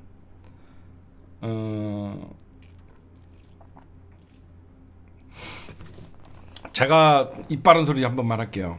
이재명 당대표가 여러분들 가장 큰 힘이 뭡니까? 이재명 당대표의 가장 큰 힘은 여러분들 같은 열성 지지자들이에요. 이재명 당대표님의 가장 큰 힘은 열성 지지자들이에요. 이재명 당대표의 가장 약점은 뭘까요? 바로 그 열성 지지자들이에요. 제가 보면 그래요. 이재명 당대표님의 여태까지 민주당을 개혁할 때는 그 열성 지지자들의 힘에 의해서 개혁을 완수할 수 있었지만, 이재명 당대표님의 가장 약점은 그 열성 지지자예요. 왜 제가 이런 말씀을 드리냐면, 저도 이재명 당대표님 맨날 최고위원 회의에서 보고 그러면 좋지만, 제가 왜 이재명 당대표님은 좀 쉬었으면 좋겠다라고 얘기했냐면, 이재명 당대표님의 가장 그 약점이 중도 확장성이 없어요. 현재 이렇게 가면. 그래서 이재명 당대표님이 좀 한 발짝 뒤에 물러나 있어도 이미 이재명 당대표의 민주당이에요. 이재명의 민주당이 됐기 때문에 이재명 당대표님이 중도 확장을 좀 해야 돼요. 제가 볼 때는. 계속 당대표가 되는 순간 이 열성 지지자들은 끊임없이 조금만 하면 너 반명이야? 이렇게 해서 계속 지지자들을 지치게 해요. 왜 그러면 이재명 당대표가 연임을 할 경우에 또 앞장서서 화살을 맞으면 열성 지지자들이 안 나설 수가 없어요. 열성 지지자들이 안 나설 수가 없어요. 아니, 당대표가 앞에서 화살을 맞고 있는데 어떻게 지지를 안 합니까? 그래서 결국은 중도 확장에 필요한 상황이에요. 대통령이 되려 그러면. 결국 이재명이라는 정치인이 가장 브랜드화를 시켜야 될 게 개혁이나 이런 게 아니에요. 이재명은 합니다라는 경제 프레임이에요. 그렇죠? 이재명은 합니다라는 경제 프레임을 부각을 시키고, 이재명 당대표가 대권 준비할 시간을 좀 줘야 된다고 저는 생각해요. 그리고 여태까지 여기저기서 물고 뜯고 이재명을 범죄자, 이재명을 악마화시켰던 것들을 좀 당대표가 아닌 뒤에서 순화시키는 노력을 좀 하셔야 된다라고 생각을 해요. 뭐 이런 얘기를 하면 또 이재명 당대표 못하게 한다 이러면서 저를 비판할 사람들이 있겠는데, 저는 진짜 이재명 당대표가 대통령이 됐으면 하는 마음으로 이런 얘기를 하는 겁니다, 여러분들.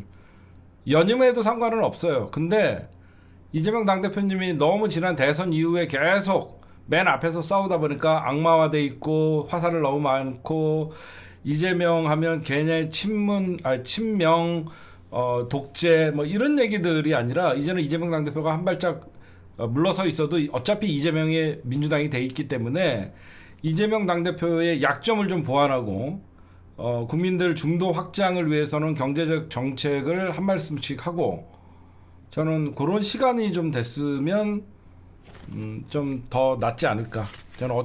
저는 개인적인 생각이에요. 근데 이재명 당대표께서 너무 힘들어 하시니까, 이재명 당대표가 힘들어 하시니까 이런 얘기를 했는데, 이재명 당대표 선택에 달려 있어요. 그건 이재명 당대표 하고 싶으면 얼마든지 할 수 있잖아. 그냥 나 당대표 이번에 한 번 더 하겠다 그러면 그냥 추대하면 되고, 그냥 추대하면 되고. 이재명 당대표 선택에 달려 있는데, 그 좋은 카드죠. 근데 이게 잘못하면 또 악수가 될 수도 있을까봐. 저는 그런 좀 생각을 해요. 연임을 찬성하시는 분들도 다 이재명 당대표를 위하는 마음이고, 좀 잠깐 한 템포 쉬었다가 가야 된다라는 것도 다 여러분들의 마음이고, 그래서 저는 좀 쉬셨다가 지방선거 앞두고 선대본부장 해갖고 다시 존재감을 좀 알려주고, 그러면서 이재명은 좀 진짜 민주당이 이제 어른으로서 그런 모습도 좀 기대를 합니다. 좀 약점도 보완하고 어떤 중도층의 확장도 하고, 그 다음에 조국혁신당 얘기 좀 할게요. 지금 조국혁신당 안에서도 지금 갈라치기 세력들이 많이 들어왔더라고요.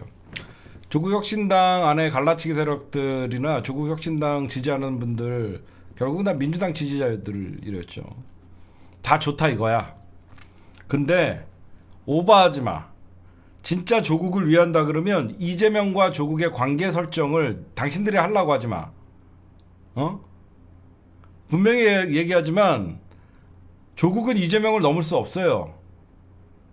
조국이 대통령이 되려고 그러면 민주당 안에서 경선을 해야 돼요. 이길 수 없어요.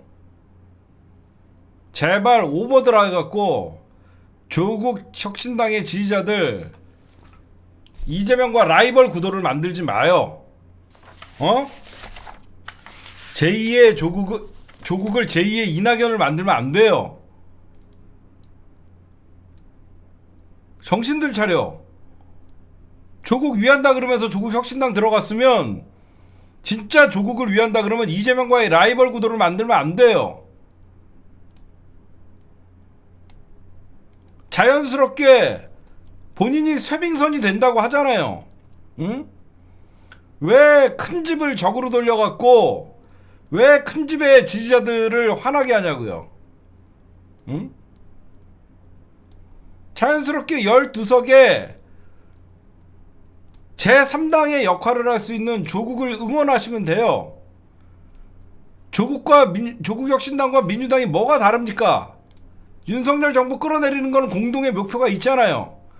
벌써부터 총선에서 좀 고무돼갖고 22대 국회가 시작되기 전에 조국과 이재명을 라이벌 구도로 만들어가고, 조국과 이재명이 라이벌 구도로 해갖고 지지자들이 싸우면 누가 다치고 누가 이길 것 같아요? 당연히 이재명 지지자들이 이기죠. 정치는 세력 싸움이에요. 나는 조국도 좋고 이재명도 좋아. 하지만 조국혁신당 오버하면 안 돼요. 응? 조금이라도 조국이 대권을 넘본다, 이재명 등에 칼을 꼽을 것이다, 끊임없이 갈라치기들이 들어와서 이런 얘기를 하면 조국은 죽는 거예요. 민주당이 그렇게 호락호락한 정당이 아니에요. 저 적폐 세력들과 싸워서도 정권을 뺏어오는 정당이에요. 그래서 조국 장관님은 스스로가 몸을 낮추고 세빙선이라는 역할을 하겠다고 얘기하는데, 자꾸 조국혁신당 안에서 이재명과 조국의 관계를 라이벌로 설정하려는 사람들, 응? 정신들 차려요. 정신들. 그게 조국을 죽이는 길이에요. 정신머리들이 없어. 그리고 민주당 지지자들 둘 다 혼나야 돼.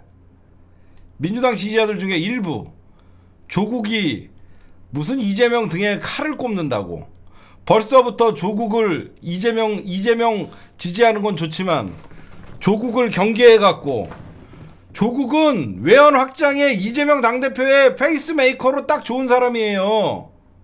안 그래요? 그렇잖아요. 이재명과 조국이 대선에서 붙으면 누가 이기겠습니까? 응? 당연히 선거 경선에서 조국 장관이 지면 이낙연과 조국은 달라요. 전국을 돌면서 이재명 민주당을 응원해달라고 안 하겠습니까? 응? 왜 벌써부터 민주당 지지자들이 조국을 라이벌로 생각해갖고 조국이 수박이니, 조국이 뭐 배신할 거니, 조국이 등에 칼을 꽂니, 왜 그딴 얘기를 합니까? 응? 조국은 그냥 민주당의 외곽의 우군이에요. 응? 왜 자꾸 이재명의 외연 확장을 여러분들이 막아요? 응? 제발 그러지 않았으면 좋겠어요. 응? 이재명 대권 도전하는데 조국이 걸림돌이에요? 아니에요. 걸림돌이 아니라 오히려 이재명 당대표가 갖고 있지 않는 지지층을 조국에 의해서 흡수하는 겁니다. 조국이 대권 후보가 되려면 그러면 민주당 안에 들어와서 경선을 할 수밖에 없어요. 아, 그래요? 이재명 당대표가 뭐가 아쉽다고 밖에서 경선하자고 하겠습니까? 조국이 대권 후보 나가고 싶으면 민주당 안에 들어와서 경선할 수밖에 없어요. 그럼 누가 이기겠습니까? 어? 왜 이렇게 이재명 당대표 지지자들 자신감이 없어요? 내가 지지하는 후보가 당연히 대통령이 될 수 있다라는 왜 자신감이 없어요? 응? 서로 적당히들 하세요. 응? 벌써부터 조국혁신당인 똥파리들 기어들어가갖고 응? 이재명을 윤석열보다 더 나쁜 놈으로 글을 쓰는 새끼들이 있지 않나. 응? 그런 선동에 넘어가지 마세요, 여러분들은. 어? 여러분들만큼은 조국혁신당과 민주당은 같이 가야 돼요. 응? 같이 가서 윈윈 하면 돼요. 응? 서로 왜 못 죽여서 난립니까? 응? 조국혁신당이 뭘 했다고? 응? 윤석열 끌어내리고 한동훈 잡는데 조국혁신당이 앞장서고 있으면 오히려 응원을 해줘야죠. 민주당이. 민주당 지지자들이 응원해주면 되잖아요. 응? 제가 우리 방송 시청자분들에게 얘기하는 거 아니에요. 여러분들은 가장 합리적으로 생각하고 있는 거 알고 있는데 여러분들이라도 그런 말들이 있으면 갈라치기 하지 말아라. 어? 정말 아니 난 진짜 이번에 국힘당을 비례의석을 18석으로 막은 거는 진짜 조국혁신당이 잘한 거 아니에요. 제가 그랬잖아요. 민주당이 2등 해야 된다. 조국혁신당이 민주당보다 비례 지지율이 많이 나오면 안 된다. 그러면 조국혁신당이 더 공격을 받을 것이다. 다행히 진짜 황금 배율로 민주당 26, 조국혁신당 24, 두 정당이 합치면 50%를 넘었어요. 응?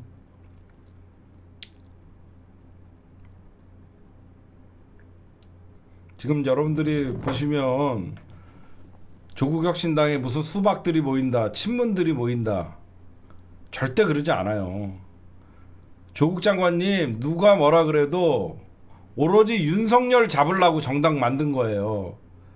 지난 4년 동안 죽지 못해서 살았던 조국 장관님이 무슨 대권을 넘보겠습니까? 지금 대법원의 판결을 앞두고 잘못하면 감옥 갈 수 있는 확률이 높아요. 그럼에도 불구하고 민주당에게 들어갈 수 없는 상황이지만 저 윤석열 정부 심판하려고 이번에 나온 거 아닙니까? 1, 2심에서 유죄를 받아갖고 사실상 대법원에서 뒤집히기가 힘들어요. 조국 장관님은 어떻게 보면 6개월짜리 국회의원이 될 수도 있음에도 불구하고 범민주 진영을 확장성을 만들기 위해서 여러분들 아시다시피 민주당 안에서 비명계는 분명히 존재합니다. 그쵸? 전체 민주당 당원들이 만약에 100만 명이라 그러면 100만 명이 다 친명이 될 수는 없어요. 그 중에서 20만 명은 비명이라. 이재명 좀 너무 심한 것 같은데? 전통적으로 친노친문을 사랑하다가 이번에 아쉬운 사람들도 분명히 있어요. 그 표를 조국 장관님이 흡수했잖아요.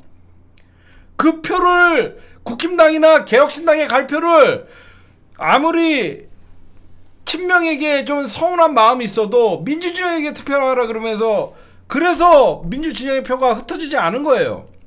응? 조국 대표님 안쓰럽지도 않아요? 그렇게 무슨 조국 전 대표님이 수박짓을 하고 이재명 당대표님한테 말 한마디라도 조심하려고 노력을 하고 있는 사람한테 무슨 조국을 사꾸라니 조국을 이재명 칼을 왜 그러냐고요. 응? 조국과 이재명은 사법부에 지금 서로 목숨을 맡기고 있는 상황이잖아요. 서로 사법부 압박하고 윤석열 검찰 때려잡아야지 이재명이 살고 조국이 사는 거 아닙니까? 사실 지금은 이재명 당대표는 1심이에요. 이재명 당대표는 1심밖에 안 됐지만 조국 장관님은 2심도 끝나갖고 언제 대법원에서 심판 선고가 나올지 몰라요. 그러면 조국 장관님은 국회 입성하자마자 뭐 8월 달에 대법원 마지막 선고가 있다면 2달 있으면 그냥 옷 벗어야 되는 거예요. 어? 조국 장관님이 살고 이재명 당대표도 살아갔고 민주당이 진짜로 검찰과 사법부가 노리는 게 조국도 죽이고 이재명도 죽이려고 하는 거 아니에요? 내가 볼 땐? 저는 그렇게 봐요.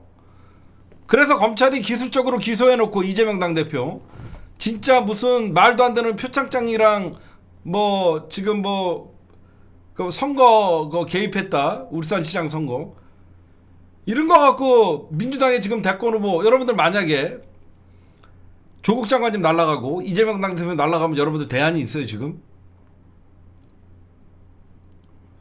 그런 심각한 상황이 올 수 있어요. 저 대법원 여러분들 사법부를 어떻게 믿습니까? 어?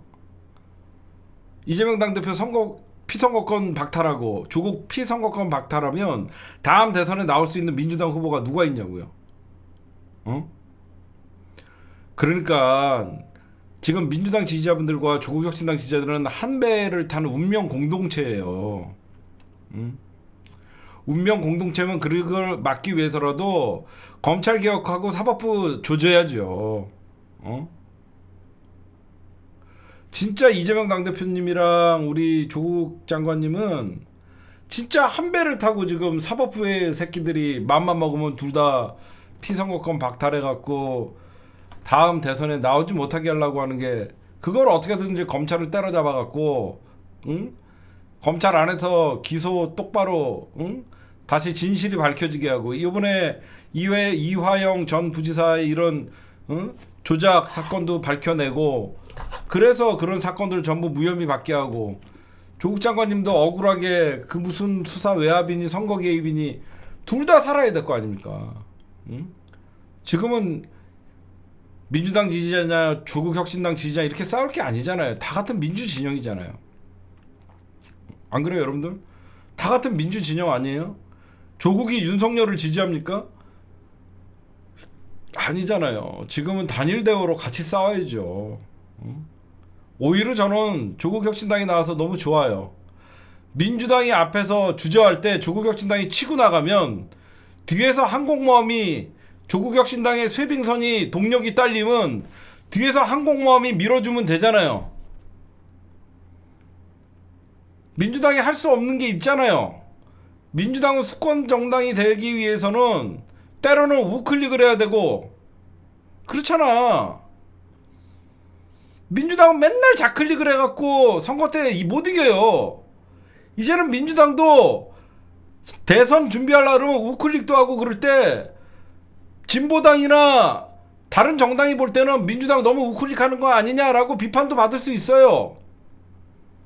그럴 때 조국 혁신당이 치고 나가면 민주당이 총알 맞지 않으면서도 그냥 조국 혁신당이 낸 법안들 한동훈 특검법 나중에 이런 거 내면 찬성해주면 되는 거예요. 어? 민주진영의 파이가 커지면 좋은 거지 왜 자꾸 그 12석 못 죽여갖고 그렇게 그 시간에 윤석열을 욕하고 국힘당을 욕하세요. 응? 제 진짜 부탁입니다. 제 방송을 보시는 10,000명의 우리 시청자분들은 우리의 적은 국민의힘이고 윤석열이지 저 대한민국을 망치는 악의 축 국민의힘이에요. 뭐가 그렇게 밉고 허구한 날 조국 못 잡아먹어서 안 달이고 이재명 못 잡아먹어서 안 달랐냐고요. 어? 제발 그러지 맙시다 우리만큼은. 어? 그러잖아. 싸움 나면 국힘당과 싸움하면 조국 정당이 국민의힘 편 들어주겠어요? 당연히 민주당 편 들어주죠. 조국 혁신당이 당하면 민주당이 가만히 있겠습니까? 검찰에? 민주당이 대신 싸워주는 거고. 응?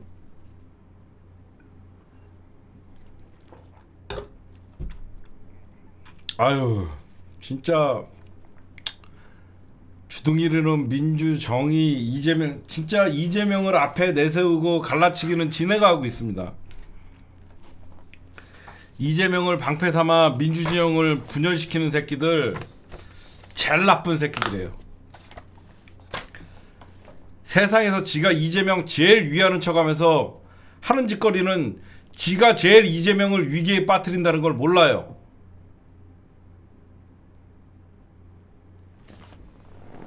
그 일부 시청자들의 값싼 박수에 혼자 들떠갖고 잘한다 잘한다 하며, 응? 그게 이재명을 위하는 길이야? 응? 지난 대선 때 어떻게 했어요? 정말 지나가는 저 사람 투표했나 안 했나 궁금하고, 저 사람 민주당 찍었나 궁금하고, 그런 절박한 마음으로 민주 진영이 총선을 임해도 대선을 임해도 이길까 말까인데, 제가 왜 이런 말씀을 드리냐면, 조국 혁신당 지지자들이랑 민주당 지지자들이랑 격렬하게 싸우잖아요. 그러면 둘 중에 하나는 상처를 엄청 입겠죠. 민주당 지지자들은 당연히 민주당에 나온 대권 후보를 찍지만, 민주당 지지자들이 또 싸우면 조국혁신당 거의 지지자들 벌레가 될 거 아닙니까? 어? 상처가 클 거 아니에요. 그러면 민주당 안 찍어요. 그럼 또 제2의 이낙연 사태가 벌어지는 겁니다. 조국혁신당 지지자들이 국민의힘 후보를 지지하는 그런 악순환이 되는 거예요. 어? 안에서 싸움 심하게 하면 더 골이 깊어지는 거예요. 어? 그렇잖아요. 우리끼리 싸움할 때 서로 목표는 똑같은데 서로 저 새끼만큼은 내가 용서 못한다 그러면서 그렇게 만들면 똥파리랑 다를 게 없는 거예요. 응? 그러면 똥파리랑 다를 게 없는 거예요. 그게 이재명을 죽이는 거예요. 그래서 제가 아까 처음에 이재명의 최고의 강점은 변하지 않는 열성 지지자들, 이재명의 최고의 약점도 변하지 않는 열성 지지자들. 그 열성 지지자들이 스스로들이 이재명 당대표가 돼서 본인들이 외연확장할 생각을 해야죠. 내가 욕을 먹더라도 나는 계속 이런 얘기를 할 거예요. 왜? 저는 될 때까지 지지한다라고 생각한 사람이라서 전 다음 대선에서 이재명 당대표가 떨어지는 걸 볼 수가 없어요. 그런 슬픔을 느끼고 싶지 않아요. 정말로. 이렇게 나가다가 우리끼리 선거할 거예요? 저는 다음 대선에서 이재명 당대표가 도전해서 실패하면 그걸 견딜 자신이 없어요. 그래서 욕을 먹더라도 범민주 진영의 파이를 키우고 범민주 진영이 다 하나가 돼서 대동단결해서 투표를 할 수 있게끔 만드는 게 저의 마음이에요. 저는 그래요, 진짜. 저는 저들에게 지고 싶지 않아요. 그리고 그 지고 그 허탈함, 그 멘붕, 그걸 견딜 자신이 없어요. 그러니까 웬만하면 싸우지 말고, 조국혁신당 지지자들도 이재명과 조국의 관계를 설정하려고 그러지 말고 조국혁신당과 민주당이 앞으로 어떻게 손잡고 나아갈 거를 생각하십시오. 부탁입니다. 제 방송을 보시는 조국혁신당의 지지자분들, 본인들이 조국과 이재명의 관계를 설정하려고 그러지 말고 민주당과 조국혁신당이 손을 잡고 어떻게 검찰을 때려부시고 어떻게 국민의힘을 때려부실 생각을 하세요. 응? 왜 벌써부터 조국과 이재명을 라이벌 구도로 만들어갖고, 왜 아직 국회에 입성도 안 한 조국을 못 잡아먹어서 죽이려고 그러고. 그러지 맙시다. 그 얼굴에 스스로에게 침 뱉는 길이에요. 침 뱉는 길. 입으로만 이재명을 위한다고 하면서 뒤에서는 이재명 죽이는 일을 하고 있는 걸 본인들이 몰라요.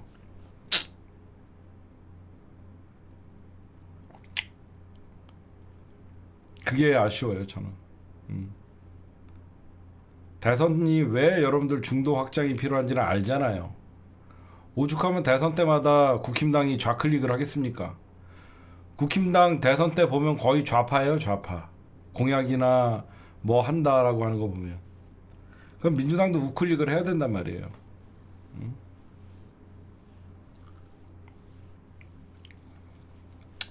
저는 계속 이렇게 얘기할 거예요. 왜 그러자면 제가 다짐한 게 있어요. 우리 범민주 진영에서 내가 응원하면서 대통령 안 된 사람이 없거든요. 적어도 재수 안에는 끝내자. 대통령 3수는 없어요. 여러분들이 잘 몰라서 그러는데 김대중 대통령 몇 번 만에 도전해서 이겼다라고 얘기는 하지만 사실상 87 항쟁 이후에 직접 선거로 대선의 3수는 없어요.